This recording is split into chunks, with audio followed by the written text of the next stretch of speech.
नमस्ते मित्रों, कथा निधि चैनल पर आपका बहुत बहुत स्वागत है।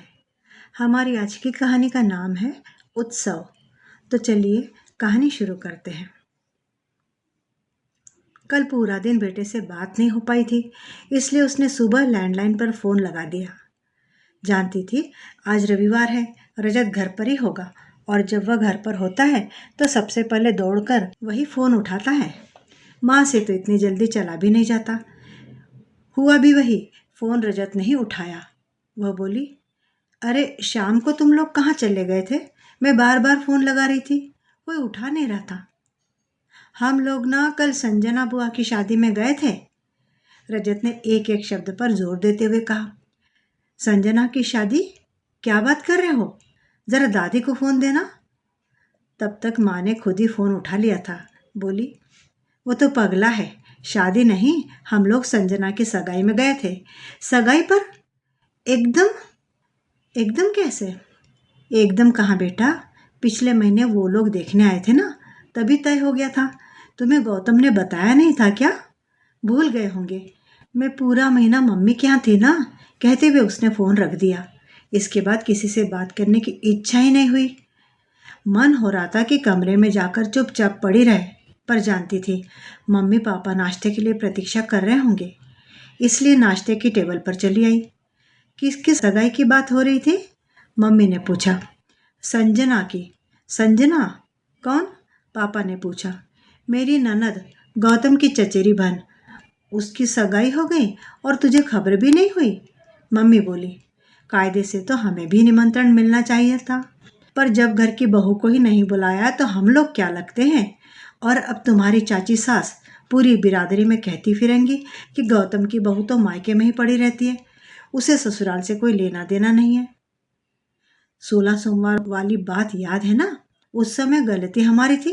पापा बोले, ससुर की षष्ठी पूर्ति के दिन तुम्हारी बेटी वहां केक कटने तक भी नहीं रुकी थी।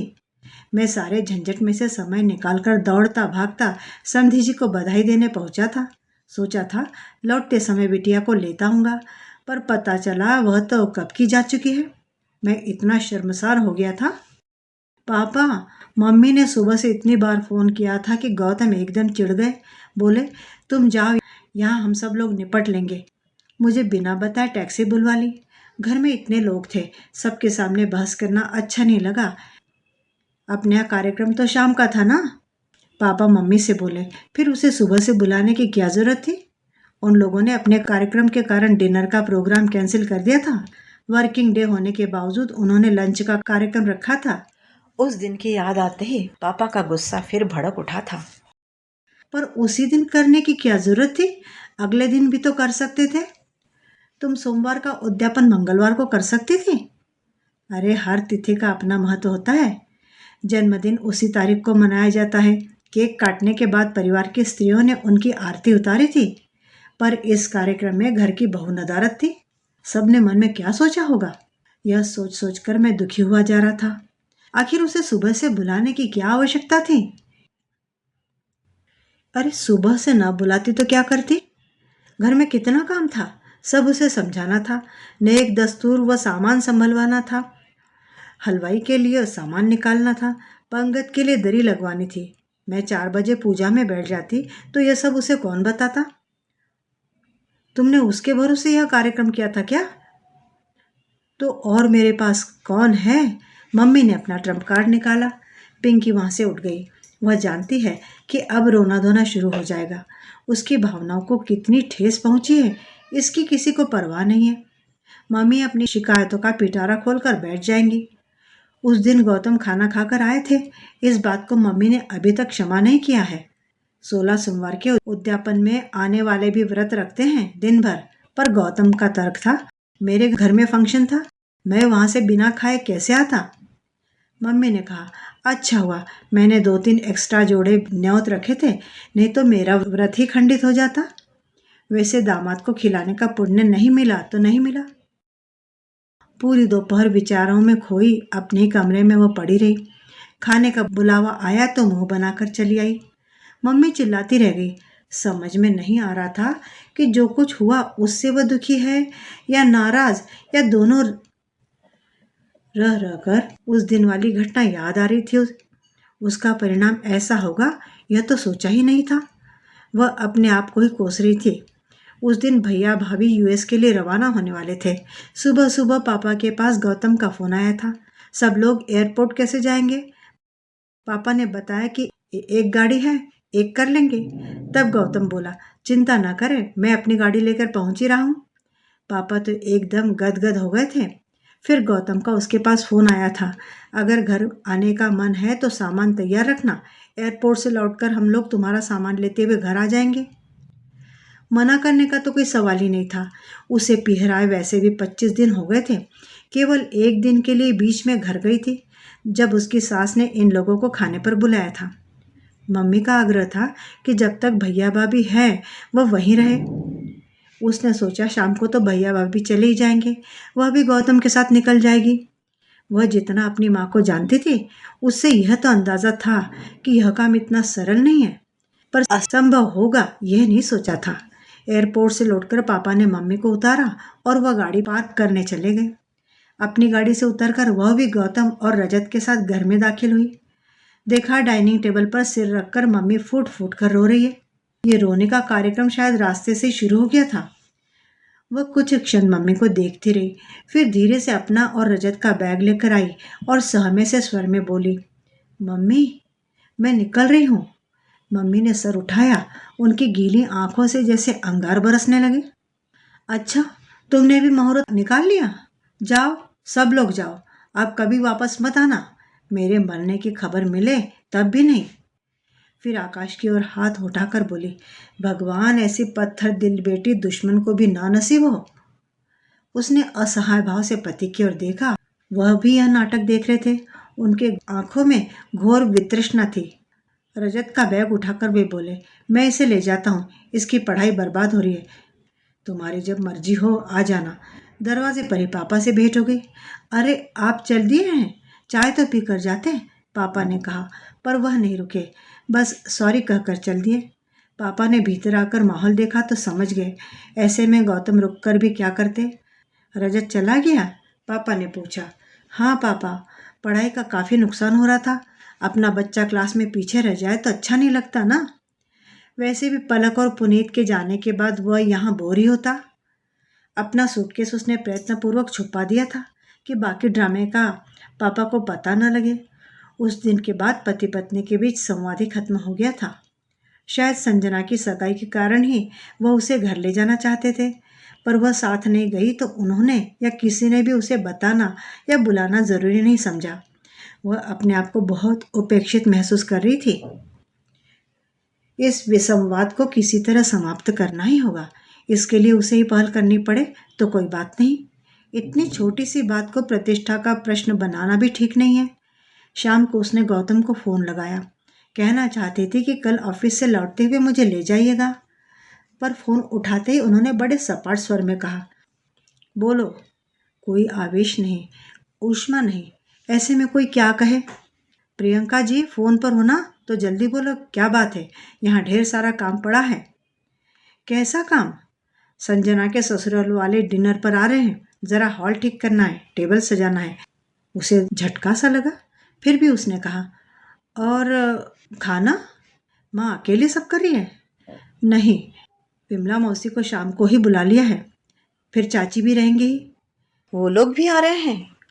अब उनके समधी जी को आमंत्रित किया है तो उन लोगों को छोड़ देंगे क्या? चलिए, चाची जी को एक और शगुफा मिल जाएगा। क्या? कुछ नहीं। और उसने फ़ोन रख दिया। उसे बेहद बुरा लग रहा था। संजना के ससुराल वाले खाने पर आ रहे थे तो उसे खबर तो कर ही सकते थे। सारा अभिमान छोड़कर वह खुद पहुंच जाती। जब सगाई जैसे महत्वपूर्ण आयोजन में उसे बुलाना ज़रूरी नहीं समझा गया तो डिनर तो बहुत मामूली चीज़ है। वह पति को क्षमा करने को तत्पर थी, पर अब उसका मन फिर से धधक उठा था। सुबह नहा धोकर निकली थी कि फ़ोन बज उठा। संजना का था। हेलो भाभी, बात मत करो मुझसे, चुपके चुपके सगाई कर ली, तब भाभी की याद नहीं आई? कसम से भाभी, आपकी इतनी याद आई कि बता नहीं सकती। मैंने तो कह भी दिया था कि मैं पार्लर वार्लर नहीं जाऊंगी, मुझे भाभी तैयार करेंगी। पर फिर भैया ने बताया कि आंटी बहुत सीरियस चल रही हैं, आ नहीं पाएंगे आप। कल भी आपसे मुलाकात नहीं हो पाई थी, इसलिए सुबह सुबह फ़ोन लगा लिया। आंटी कैसी है? क्या हो गया था? क्षण भर को वह स्तब्ध रह गई थी, पर फिर उसने अपने आप को संभाल लिया। अरे होना क्या था, भैया भाभी महीने भर यहाँ थे ना, तो लगी रही, ना उम्र का ख्याल किया ना अपनी तबीयत का, बस जुटी रही। अब वो लोग चले गए हैं तो पड़ गई हैं, शरीर से मन से टूट गई हैं। इस बार भैया पूरे 5 साल बाद जो आए थे ना, अगली बार पता नहीं कब आएंगे। कहती है पता नहीं मेरे जीते जी आएंगे भी कि नहीं। यही सब सोचकर हलकान हुए जा रही हैं। यह तो अब घर घर की कहानी हो गई है भाभी। पता नहीं लोग अपना देश, अपना घर परिवार छोड़कर बाहर क्यों जा रहे हैं। पीछे जो लोग छूट गए हैं उन पर क्या बीत रही है, इससे तो किसी को कोई मतलब ही नहीं रह गया है। ठीक है भाभी, आप अपना और आंटी का ख्याल रखना। किसी दिन मैं और मम्मी उन्हें देखने आएंगे। फोन रखते ही उसका मन सुलग उठा था। अपनी खुन्नस निकालने के लिए मेरी माँ को क्यों बीमार कर रहे हैं, इसका जवाब तो मांगना ही पड़ेगा। उसने तुरंत फोन लगाया, स्विच ऑफ रहा। 2-3 बार यही हुआ तो उसने लैंडलाइन पर फोन लगाया। माँ इनसे कहिए मुझसे बात कर ले, मैं लगा रही हूँ तो फोन स्विच ऑफ आ रहा है। बेटा वो फ्लाइट में होगा, वहां तो फोन बंद ही रखना होता है ना।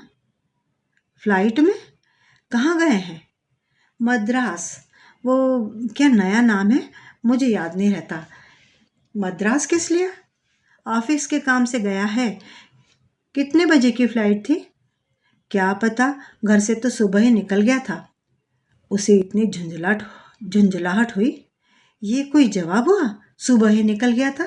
सुबह मतलब कितने बजे? 6, 7, 8? फिर उसने मन ही मन अनुमान लगाया और 12 बजे फ़ोन लगाया। पता चला मीटिंग चल रही है। 4 बजे भी वही जवाब मिला।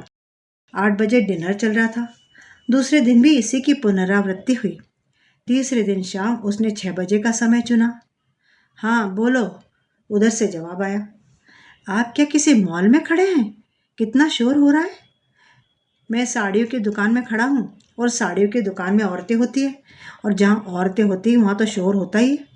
तुम अपनी कहो, फ़ोन कैसे किया? साड़ियों की दुकान में आप क्या कर रहे हैं?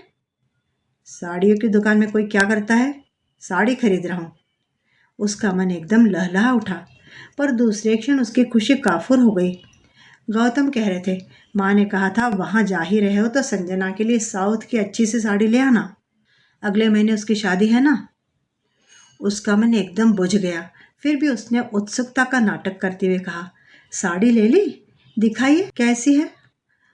पैक हो रही है। उसने खींच कर फ़ोन रख दिया। अगले 2-3 दिन वह रूठी ही रही। उसने रजत को भी फ़ोन नहीं किया, पर शनिवार को बच्चे की आवाज़ सुनने के लिए वह व्यग्र हो उठी। उसने पहली बार ही उसे छोड़ा था। इतने दिनों तक वह उससे कभी दूर नहीं रही थी।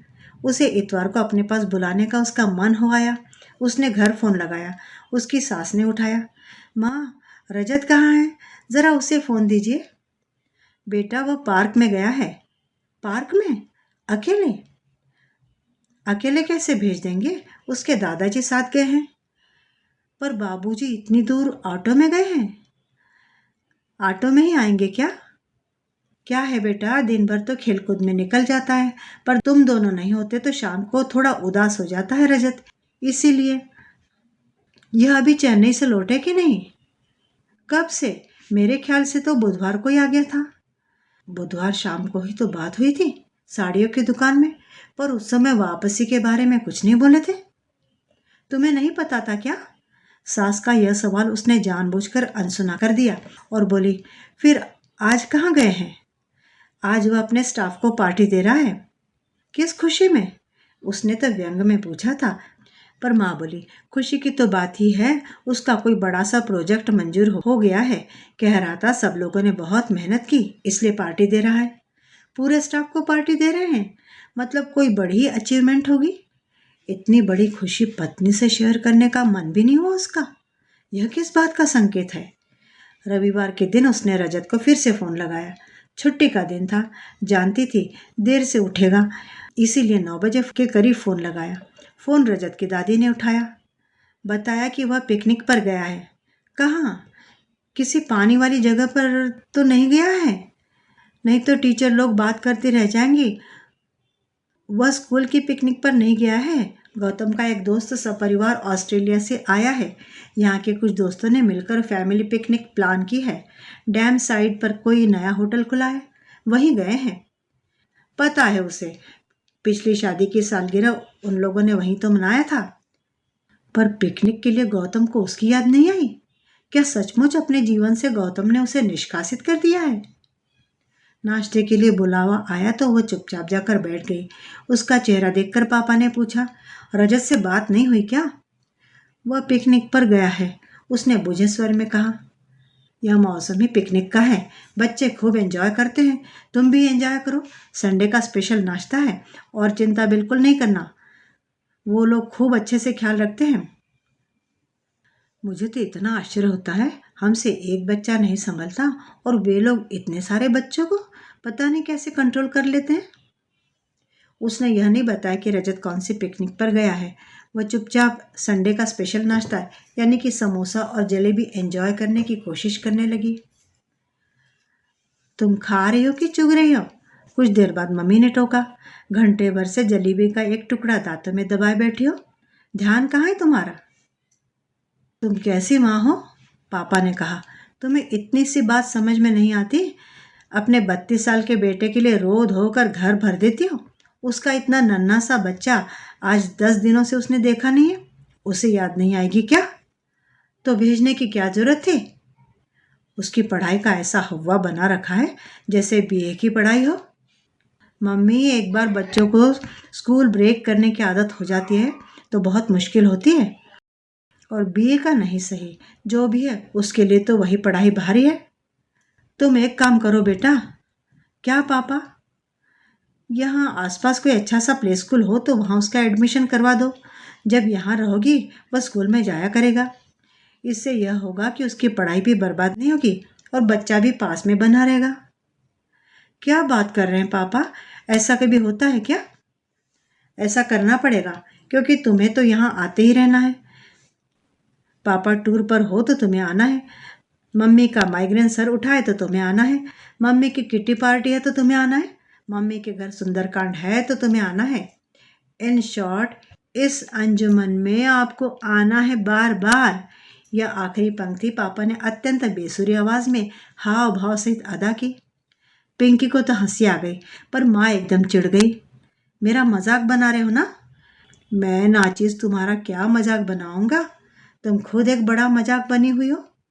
पता है इस समय तुम बहुत सीरियस बीमार हो, इसलिए बेटी तुम्हारी सेवा टहल के लिए यहाँ रुकी हुई है। बीमार पड़े मेरे दुश्मन, किसने फैलाई है यह अफवाह? जब परिवार की बेटी की सगाई में परिवार की बहू नदारद हो तो कुछ तो बहाना बनाना ही पड़ेगा ना। अरे तो हमें क्या सपना आया था, एक बार खबर तो करते। खबर करते तो तुम कहती जब भी लड़की आती है तुम्हारे कोई न कोई काम निकल आता है। जानबूझकर करते हो तुम लोग। माँ बेटी दोनों चौंक गई। पापा, यह सब आपसे किसने कहा? किसी ने भी कहा हो, बात सच है ना?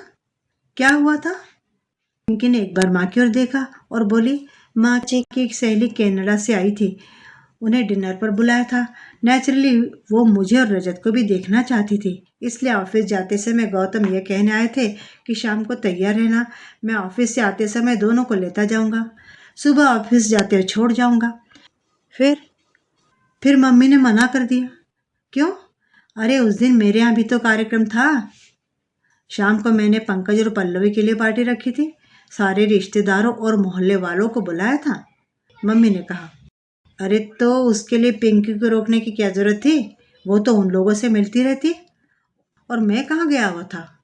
आप चोपड़ा अंकल के घर नागपुर गए थे। हाँ, मातमपुरसी पर गया था।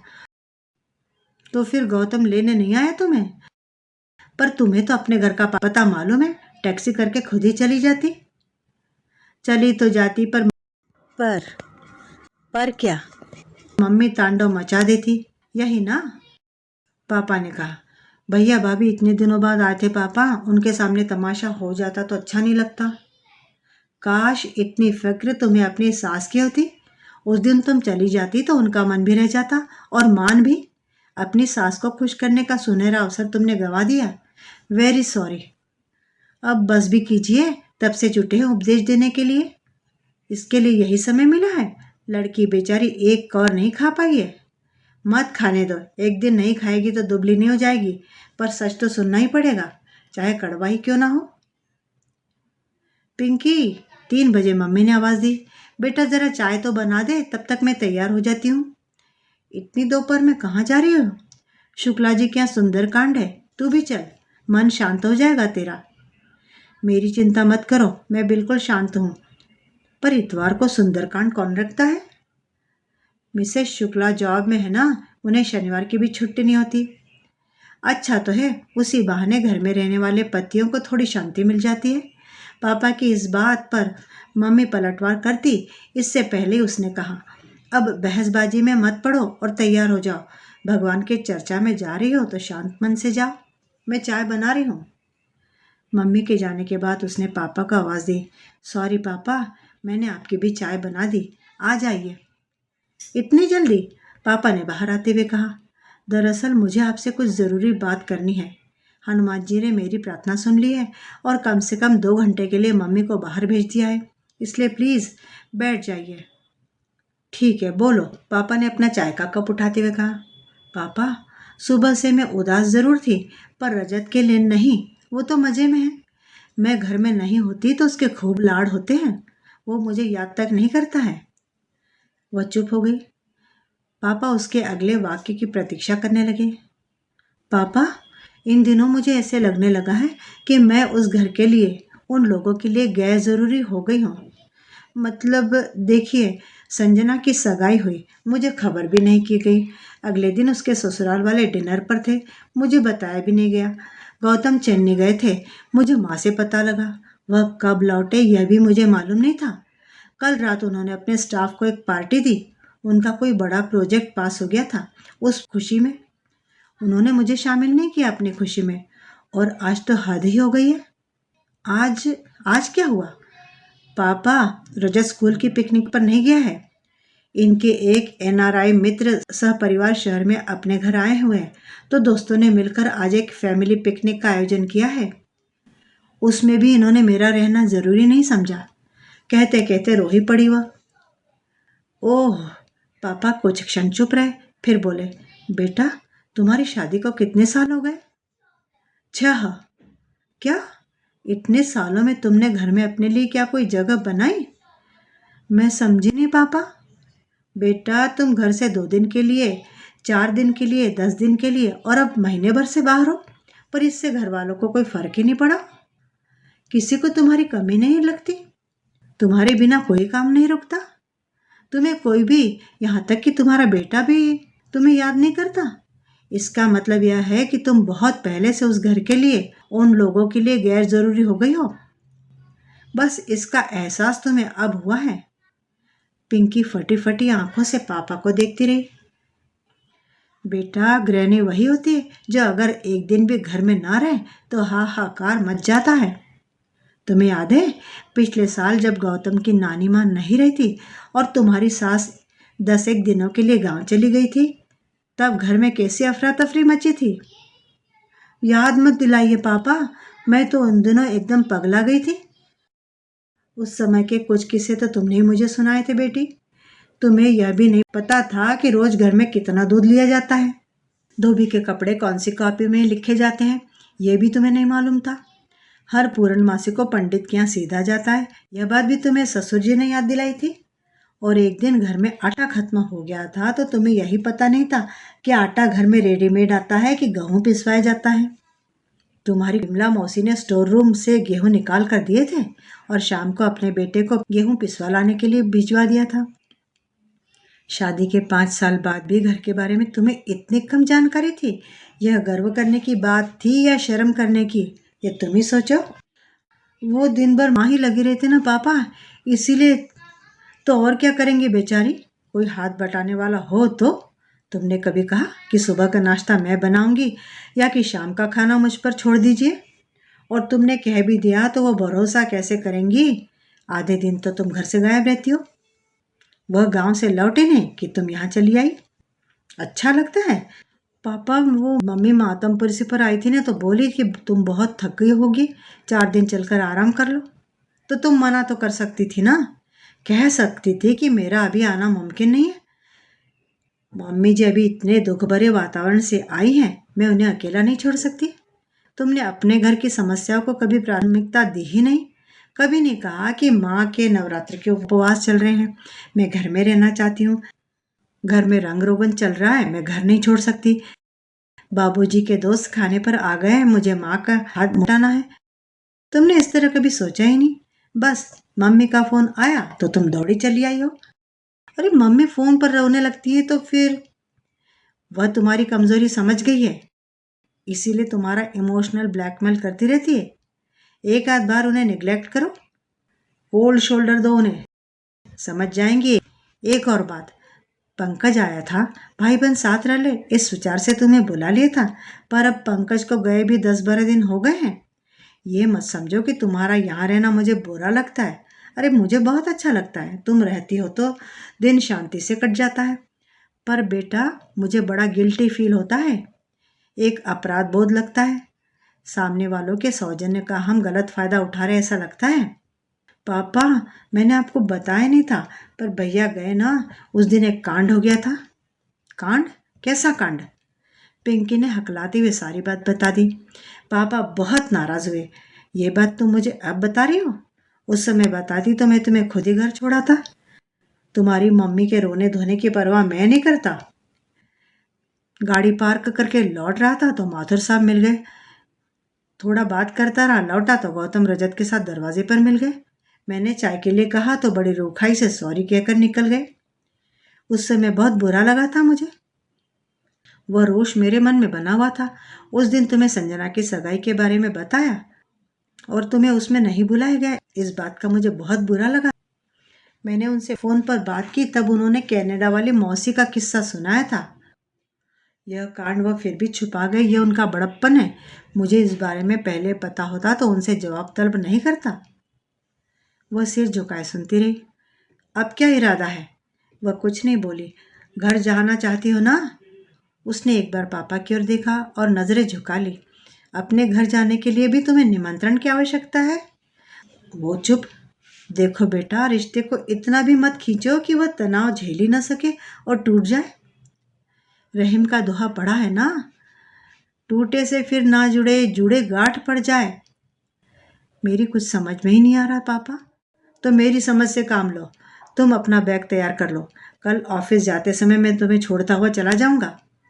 लेकिन एक बात का ख्याल रखना, तुम्हारी मम्मी को इस बात की हवा न लगने पाए, नहीं तो फिर नौटंकी शुरू कर देगी वह और तुम्हारे पांव रुक जाएंगे। जी। एक बात और, मन को एकदम धो पोंछ कर ले जाना, कोई गिला शिकवा नहीं, कोई ताना वाना नहीं, क्योंकि अगर बहस पर उतरोगी तो उनके पास भी कहने के लिए बहुत कुछ है और तुमसे ज्यादा ही है। तो फिर सुबह तैयार रहना। सुबह 8 बजे से पापा ने हल्ला मचाना शुरू कर दिया। नाश्ता लगा दो भाई, मुझे आज जल्दी जाना है। इतनी जल्दी? हाँ, घर में ब्रेड तो होगी ना, वही सेक दो। पिंकी कम ऑन, देर हो रही है। पिंकी आकर पापा के सामने बैठ गई। ये सुबह सुबह तैयार होकर कहाँ जा रही है? अपने घर जा रही है। और क्या? तुम्हें क्या लगा वह हमेशा तुम्हारे यहाँ रहने आई है? वह रहना चाहेगी भी तो मैं उसे रहने नहीं दूंगा। अपने घर जाए, अपने घर जाए, शौक से जाए। पर इतनी जल्दी क्या है? मम्मी ने प्लेटें लगाते हुए कहा। मैं ऑफिस जाते हुए उसे घर छोड़ता जाऊंगा, इसलिए जल्दी निकल रहा हूं। पर अभी मेरा नहाना धोना भी नहीं हुआ। तुम्हारे नहाने का और हमारे जाने का क्या संबंध है? हद करती हो। अरे तो बसंती आएगी तो दरवाजा कौन खोलेगा? तो बसंती के आने के बाद नहा लेना। पूरा घर उसके भरोसे छोड़ के बाथरूम में घुस जाऊं? अरे तो उसके चले जाने के बाद नहा लेना। पूरा दिन तुम्हारे पास पड़ा है, दिन भर नहाती रहना। पिंकी चलो, देर हो रही है। इस बहस का कोई अंत नहीं है। बाय मम्मा, पिंकी ने कहा और बैग उठाकर चल दी। मम्मी फटी फटी आंखों से उसे देखती रही।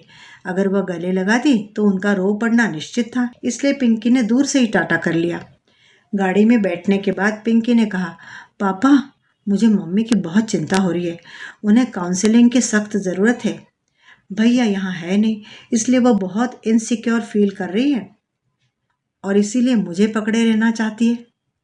तो तुम्हें क्या लगता है अगर पंकज यहाँ होता तो स्थितियाँ दूसरी होती? बताओ, कौन सी बहू इतनी पजेसिव सास को बर्दाश्त कर सकती है? पल्लवी का भी वही हाल होता जो आज गौतम का हो रहा है। फिर या तो वो लोग अलग हो जाते या बाहर है यही अच्छा है। कम से कम भ्रम तो बना हुआ है। उसके ससुराल वाले घर के सामने गाड़ी रोकते हुए पापा बोले, बेटा मेरी बात याद है ना? कोई बहसबाजी नहीं, कोई शिकवा शिकायत नहीं, एकदम ठंडे शांत मन से घर में प्रवेश करो। उसने गर्दन हिलाते हुए कार से उतरकर अपने घर के दरवाजे की तरफ रुख किया। दरवाजा उसकी सास ने खोला। अरे अरे भाई साहब, आप आइए आइए, देखिए जी कौन आया है। उन्होंने पति का ध्यान खींचा। आपको आपकी अमानत सौंपने आया हूँ, पापा ने दोनों को प्रणाम करते हुए कहा। अच्छा किया, इसी बहाने आप आए तो। आइए बैठिए। ना ना भाभी जी, नहीं, अभी ऑफिस जाऊंगा। तो चाय पीकर चले जाइएगा, ऐसे नहीं जाने दूंगी। तो ठीक है, आपकी आज्ञा टाली भी तो नहीं जा सकती, पापा ने कहा। और जब पिंकी सास ससुर के पैर छूकर खड़ी हुई तो बोले, जाओ बेटा, जल्दी से चाय बना कर ले आओ। अरे वे क्यों बनाएंगी, अभी तो आई है। अरे तो वह कौन सा पैदल चल कर आई है? पिंकी बेटा जाओ फटाफट बना कर ले आओ चाय, नहीं तो मैं लेट हो जाऊंगा। पिंकी चाय बनाने चली गई तो वो तीनों बैठ गए। बहन जी कैसी है आप? बहन जी कैसी है अब? सास ने पूछा। वैसी हैं और वैसी रहेंगी, यह असाध्य रोग है, ठीक नहीं होगा। अरे ऐसा क्या? जब तक वह इस सत्य को स्वीकार नहीं कर लेती कि बेटा विदेश में बस गया है, लौटेगा नहीं, तब तक वह ठीक नहीं होंगी। इस सत्य को स्वीकारना इतना आसान नहीं है उनके लिए। वही तो, अगले साल रिटायर हो रहा हूँ, तब उन्हें घुमा लाऊंगा, बेटे की गृहस्थी दिखा दूंगा। आप भी अपना ग्रीन कार्ड बनवा लीजिए समधी जी। ससुर जी बोले, नहीं भाई साहब, 2-4 महीने घूमने जाना ठीक है, मैं अपना देश छोड़कर हमेशा के लिए वहां रह नहीं सकता। पिंकी की माँ चाहेंगी तो उन्हें छोड़ आऊंगा, फिर उनके रोज के व्रत अनुष्ठानों से घबराकर खुद बहू ही उन्हें यहाँ छोड़ जाएगी। तभी अपना ब्रीफ केस लेकर गौतम नीचे उतरे। अरे पापा जी, आप कब आए? प्रियंका को छोड़ने आए हैं, माँ ने बताया। तो आपने क्यों तकलीफ की, मुझे बता देते, मैं ले आता। आपको तो उल्टा पड़ा होगा। अरे गाड़ी में 4-5 किलोमीटर कम ज़्यादा हो जाए तो क्या फ़र्क पड़ता है बेटा, इसी बहाने आप दोनों के दर्शन हो गए। उन्होंने समधन के हाथ जोड़ते हुए कहा। उसी समय पिंकी चाय ले आई। बेटा जाओ, गौतम जी का नाश्ता लगा दो, टिफ़िन तैयार कर दो, चाय पीकर मैं निकल जाऊंगा।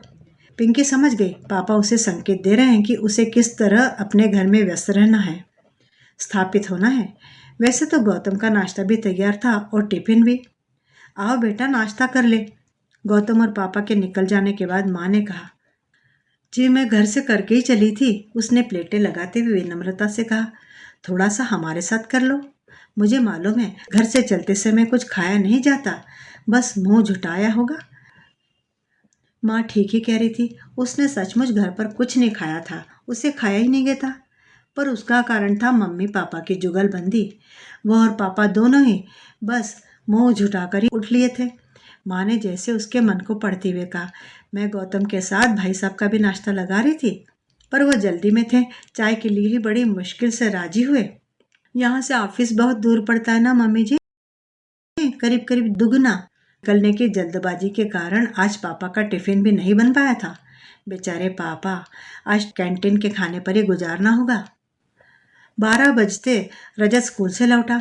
उसे देखते ही खुशी से छलक उठा और दौड़कर उससे लिपट गया।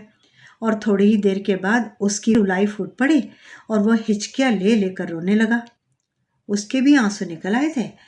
बहुत याद करता था तू मुझे। हाँ, बहुत याद करता था तुम्हें, पर हमने जानबूझकर नहीं बताया, तुम्हारा मन बट जाता और फिर तुम्हारी मम्मी की देखभाल ठीक से नहीं हो पाती। उसे अपने आप पर ग्लानि हुई। क्यों बैठी रही वह मम्मी के पास, क्यों ना आ गई जल्दी। खाना खाने के बाद वह रजत को लेकर कमरे में आ गई। पूरी दोपहर रजत उसे चिपट कर सोता रहा। उसने माँ को करवट भी नहीं लेने दी, जैसे उसे डर हो कि वह फिर से उसे छोड़कर चली जाएगी। उसका मन भी वात्सल्य में ऊब डूब रहा था। सोच रही थी इसे छोड़कर वह इतने दिन रह कैसे पाई। क्या उसका अभिमान ममता पर भारी पड़ गया था। कोई 6 बजे गौतम ऑफिस से लौटे। एक क्षण को दरवाजे पर खड़े होकर उसे देखते रहे, फिर बोले, वो आए हमारे घर पर, खुदा की रहमत। कभी हम उनको, कभी घर को देखते हैं। वो एकदम फट पड़ी। क्या मतलब? घर सिर्फ आपका है, मेरा नहीं? क्या औरत है यार, इतने खूबसूरत शेर का कचरा कर दिया। सॉरी, उसने सर झुकाकर कहा। पापा ने कितनी समझाइशें दी थी कि कोई ताना उलाना नहीं, कोई गिला शिकवा नहीं, क्योंकि अगर तुम बोलोगी तो उनके पास भी कहने को बहुत कुछ है। गौतम उसके सामने आकर खड़े हुए और बोले, तुमने अभी पूछा कि क्या यह घर तुम्हारा नहीं है, तो जवाब यह है कि हाँ, यह तुम्हारा घर नहीं है, यह हॉस्टल है, हॉस्टल, जहाँ बच्चे मजबूरी में रहते हैं और हर पल छुट्टियों की प्रतीक्षा करते हैं। छुट्टियां लगते ही घर भागते हैं और फिर जब छुट्टियां खत्म होती है तब बेमन से लौटते हैं। उनके माता पिता उन्हें जबरदस्ती छोड़ जाते हैं, जैसे आज पापा जी तुम्हें छोड़ गए। गौतम की बात सुनकर उसका चीखने को मन हुआ कि पापा मुझे गोद में बिठा कर नहीं लाए थे, मैं अपनी मर्जी से अपने पैरों से चल के आई हूँ। पर मुश्किल उसने अपने आप पर काबू पाया। एक गलती कर ही चुकी थी, दूसरी करना नहीं चाहती थी। कुछ क्षण मौन में कटे, फिर गौतम ने पूछा, तुमने अपना सूटकेस अनपैक नहीं किया क्या? क्या इरादा है? मन हुआ कह दो, यह तो आप पर निर्भर है। पर उसने मन को शांत किया और कहा, समय ही नहीं मिला। पूरी दोपहर रजत मुझसे चिपका रहा, 1 मिनट भी नहीं छोड़ा उसने। बहुत मिस किया ना मुझे। और तुमने किया कि नहीं मुझे मिस? अरे हमने भी मिस किया, बहुत ना सही थोड़ा, पर किया तो। और लोग बताएंगे थोड़ी ना, इसमें उनकी हेट ही होती है ना। बच्चा सहज भाव से बात कह जाता है, मन की बात कह देने से कोई छोटा नहीं हो जाता, पर मन की बात कहने के लिए हिम्मत चाहिए, हिम्मत। मैंने वह हिम्मत जुटाई और पापा से कहा, अब मुझे अपने घर जाना है, क्योंकि जानती थी पापा तो कभी नहीं कहेंगे कि बहुत हुआ, अपने घर जाओ अब।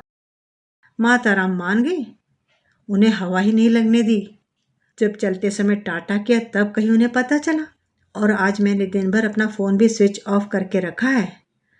वाह, तुम्हारी बहादुरी की तो दाद देनी पड़ेगी। इसके लिए इनाम तो बनता है। आंख बंद करो।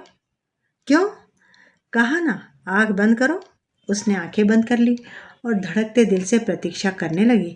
उसने अपने आसपास एक रेशमी सरसराहट अनुभव की। कुछ ही पलों में उस सरसराहट ने उसे घेर लिया। उसने आंखें खोलकर देखा एक रेशमी साड़ी में गौतम ने उसे कुर्सी समेत लपेट दिया था। मोरपंखी रंग की साड़ी थी, गहरे नीले रंग की जरी बॉर्डर थी। हाय, कितनी प्यारी साड़ी है। पसंद आई? हाँ। कब खरीदी? उसी दिन जब साड़ी की दुकान से बात हुई थी। पर आप तो सिर्फ संजना के बारे में बता रहे थे। यह हमारा सरप्राइज था। उसे याद आया उस दिन वह एक ही पल में कितनी खुश और कितनी निराश हो गई थी। उसे अपने ऊपर शर्म भी आई, इतने सालों में भी पति को नहीं पहचान पाई थी। उस दिन एयरपोर्ट से लौटने के बाद नाराज होकर गए थे, पर उसके लिए साड़ी लाना नहीं भूले। साड़ी तह करके उसने कुर्सी पर रखी और पति की छाती में मुंह छुपाकर बोली, आपने ठीक कहा था, यह मेरा घर नहीं, हॉस्टल है। पर बेमन से ही सही, मैं बार बार यहाँ क्यों लौट आती हूँ जानते हो? बताओ। मुझे रूममेट बहुत अच्छा मिला हुआ है। ओह वाह, let us celebrate this precious moment.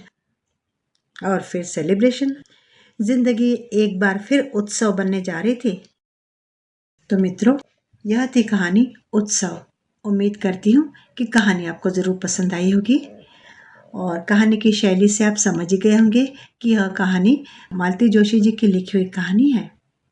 आखिर एक बेटी विवाह होने के बाद में अपने ससुराल यानी कि अपने स्वयं के घर की सारी जिम्मेदारियों को छोड़कर अपनी माँ के लिए क्यों आकर रह सकती है मायके में? अगर वैसी कोई मजबूरी हो तब तो अलग बात है कि कोई बहुत बीमार है, तब तो ससुराल वाले भी सोच सकते हैं कि ज़रूरी है। पर इस तरह से मायके में जाकर पड़े रहना, अपने मन की न सुनना, कहाँ तक सही है? आप ही बताइए, एक विवाहिता की जिम्मेदारी ज़्यादा कहाँ बनती है? वैसे तो ससुराल और मायके दोनों पक्ष में उसकी जिम्मेदारी बराबर की रहती है, लेकिन वैसी जरूरत अगर मायके में हो तब सही भी है वहां जाकर अपनी जिम्मेदारी संभालना। अदरवाइज तो एक स्त्री का सही घर उसका अपना घर ससुराल ही होता है। इस विषय में आपका क्या विचार है? अपनी राय कमेंट बॉक्स में ज़रूर लिखिएगा। कहानी अच्छी लगी हो तो एक लाइक कीजिएगा और चैनल पे नए हैं तो चैनल को सब्सक्राइब भी ज़रूर कर लीजिएगा। कहानी सुनने के लिए बहुत बहुत धन्यवाद। आपका दिन शुभ हो।